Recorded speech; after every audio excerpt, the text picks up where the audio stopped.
मुझे लगता है कि राहुल गांधी जी को शर्म आनी चाहिए। जो ईडी है वो भाजपा की टूल्स है, सीबीआई जो है उन पर उनको भरोसा नहीं है। तो माननीय कांग्रेस पार्टी के सभी नेताओं को इरफान अंसारी पर भरोसा है कि अब तो माननीय मुख्यमंत्री जी छात्रों के जीवन से भी खिलवाड़ कर रहे हैं। सुदीप सोनू बोले कि कौन चेहरा से उनको आपत्ति है, एलर्जी है, हम लोग आग्रह करेंगे छात्रों से कि भैया इनके जगह दूसरा ले जाओ। मुझे लगता है कि राहुल गांधी जी को शर्म आनी चाहिए। जो राहुल गांधी जंतर मंतर में जाकर सेल्फी खिंचा रहे थे, केजरीवाल वहां फोटो खिंचा रहे थे, अखिलेश यादव वहां झारखंड देश के युवा के साथ उनके साथ खड़े थे।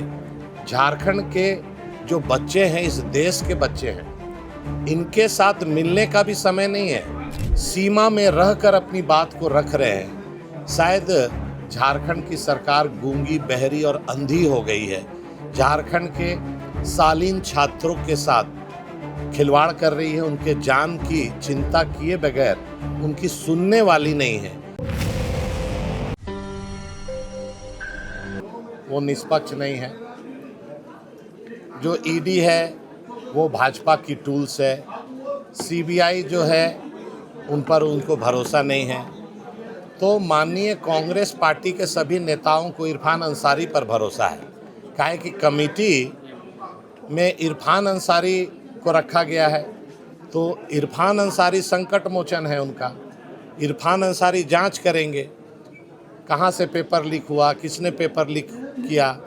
तो सही में आप अगर देखिए कि अभी नीट का पेपर ऑल इंडिया लीक हुआ, केंद्र सरकार ने सीबीआई को मामला सौंपा और क्रमवार सीबीआई ने त्वरित कार्रवाई करते हुए जो प्रोफेसर जहां से लीक हुआ उस तक आंच पहुंची। जो लोग उसमें शामिल थे सभी को गिरफ्तार कर जेल भेजा गया। नए कानून जो मोदी जी ने लोकसभा में और राज्यसभा से पारित कराया, फास्ट ट्रैक कोर्ट के माध्यम से उनको तुरंत 5-6 महीने के अंदर सज़ा मिलेगी और वो सलाखों के पीछे होंगे। अभी अभी जो जानकारी मिली है कि राहुल क्रांति करके जो छात्र वहाँ पर धरने में अनशन में था, उसकी अचानक बहुत तबीयत खराब हो गई और आनन फानन में उसको हॉस्पिटल ले जाया गया। मुख्यमंत्री जी से मेरा अनुरोध है कि अब तो माननीय मुख्यमंत्री जी छात्रों के जीवन से भी खिलवाड़ कर रहे हैं। उनके जीवन की चिंता उनको नहीं है। जो पूरे देश देख रहा है झारखंड के आंदोलन को, जिस मर्यादा के साथ, जिस संस्कार के साथ झारखंड के युवा आंदोलन कर रहे हैं, अपनी सीमा में रहकर अपनी बात को रख रहे हैं। शायद झारखंड की सरकार गूंगी, बहरी और अंधी हो गई है। झारखंड के शालीन छात्रों के साथ खिलवाड़ कर रही है, उनके जान की चिंता किए बगैर उनकी सुनने वाली नहीं है। और जहां तक मेरा व्यक्तिगत अनुभव है कि ये कांग्रेस, आरजेडी, जेएमएम की जो सरकार है, ये ना सीबीआई जांच के लिए भेजेगी, ना उनको न्याय मिलेगा। इसलिए कि सीबीआई जैसे ट्रांसफ़र होगा, जो मुख्यमंत्री सफ़ेद पोश को जो बचाना चाह रहे हैं उन पर आंच ना आए, इसीलिए ये मामला सीआईडी को सुपुर्द किया गया है। और सीआईडी का मतलब ही यही है कि जेएसएससी का मामला हो, जेपीएससी 14th का मामला हो, कि इसको लटकाना, अटकाना और भटकाने का काम होगा। इसीलिए छात्र आंदोलन कर रहे हैं और सीबीआई की मांग कर रहे हैं कि न्यायालय की देखरेख में सीबीआई हो। नए जो मोदी जी के नेतृत्व में कानून आया है, उस कानून के तहत कार्रवाई होकर उनको सज़ा मिले। लेकिन छात्रों की और यहाँ के नौजवानों की चिंता राज्य सरकार को नहीं है। कल राहुल गांधी फ़ोन पर बात कर रहे हैं। मुझे लगता है कि राहुल गांधी जी को शर्म आनी चाहिए। जो राहुल गांधी जंतर मंतर में जाकर सेल्फी खिंचा रहे थे, केजरीवाल वहाँ फोटो खिंचा रहे थे, अखिलेश यादव वहाँ झारखंड देश के युवा के साथ उनके साथ खड़े थे। झारखंड के जो बच्चे हैं इस देश के बच्चे हैं, इनके साथ मिलने का भी समय नहीं है। बच्चों की मांग के बारे एक भी उनके वीडियो संदेश में चर्चा नहीं आया। सिंपल सा डिमांड है छात्रों का। छात्र चाहते हैं अगर राहुल गांधी सही में झारखंड के बच्चों और युवाओं के साथ हैं तो वो रांची आएं, बच्चों से बात करें, उनका प्रतिनिधि मंडल को साथ ले जाकर हेमंत सोरेन से वार्ता कराएं और सीबीआई जांच का अनुशंसा कराएं। और अगर ये नहीं कर सकते हैं, 14th जेपीएससी रद्द नहीं करा सकते हैं, तो एक काम तो जरूर कर सकते हैं। इनके विधायकों के समर्थन से राज्य सरकार चल रही है। कांग्रेस पार्टी के राहुल गांधी समर्थन तो वापस कर सकते हैं जो उनके अधिकार क्षेत्र में है।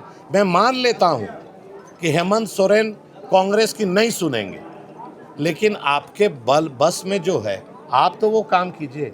लेकिन कांग्रेस का दोहरा चरित्र झारखंड और पूरा देश देख रहा है। झारखंड के बच्चों का एग्जाम्पल पूरे देश के आंदोलन को एक एग्जाम्पल दे रहा है कि इतना डिसिप्लिन, इतना संयमित, भाषा मर्यादित बोलना, किसी के बारे अपशब्द नहीं कहना, मुख्यमंत्री को भी मुख्यमंत्री हेमंत दादा कह के संबोधित करना।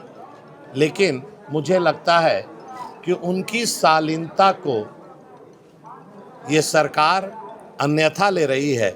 आप युवाओं को इतना सब्र का इम्तिहान मत लो कि झारखंड के युवा अपना सब्र खोएं और कानून व्यवस्था पर सवाल उठे और जो बच्चे भूख हड़ताल में हैं उनकी जान माल की सुरक्षा सरकार सुनिश्चित करे। नवीन जी, सुदीप सोनू बोल रहे हैं कि भाजपा और कोचिंग माफिया जो है आंदोलन को हाईजैक करने की कोशिश कर रहे हैं। सोनू जी अभी इससे थोड़ा दिन पहले जब दिल्ली के जंतर मंतर में आंदोलन था तो उन्होंने तो नहीं कहा कि कांग्रेस पार्टी के नेता वहाँ क्यों जा रहे हैं। उन्होंने तो नहीं कहा कि केजरीवाल वहाँ क्यों गए। उन्होंने तो नहीं कहा कि अखिलेश यादव क्यों गए। आज जो वहाँ गए वो अच्छा था। डेलीगेशन पर सवाल उठाएं कि डेलीगेशन में जो नाम गया है वो भाजपा के नेता हैं, कोचिंग माफिया हैं। उन्होंने कहा है कि बाबूलाल पर्दे के पीछे खेल रहे हैं। पर्दे के पीछे और पर्दे के आगे ये झारखंड के युवाओं की बात को अगर नहीं सुनना है तो कई बहाना हो सकता है। आपको किसी का शकल पसंद नहीं आ रहा है तो आप बोलिए भैया इनको छोड़ के ले आओ, मैं आपके काम को करने के लिए तैयार हूँ, मैं सीबीआई जांच कराने के लिए रेडी हूँ। सुदीप सोनू बोले कि कौन चेहरा से उनको आपत्ति है, एलर्जी है, हम लोग आग्रह करेंगे छात्रों से कि भैया इनके जगह दूसरा ले जाओ। इनके चलते आप आश्वस्त कीजिए कि उनके जगह दूसरा मैं भेज देता हूँ, उनसे आग्रह करके, और उनकी मांग को मांग लेंगे। लेकिन मांग नहीं मानना है। जितना मेरा राजनीतिक अनुभव है और दिन रात हम लोग बॉडी लैंग्वेज ही समझते हैं और पढ़ते हैं, इतना ज़रूर समझ में आता है कि ये सरकार छात्रों की बात सुनने के लिए तैयार नहीं है और ना उनके डिमांड पर एक कदम आगे बढ़ने वाली है।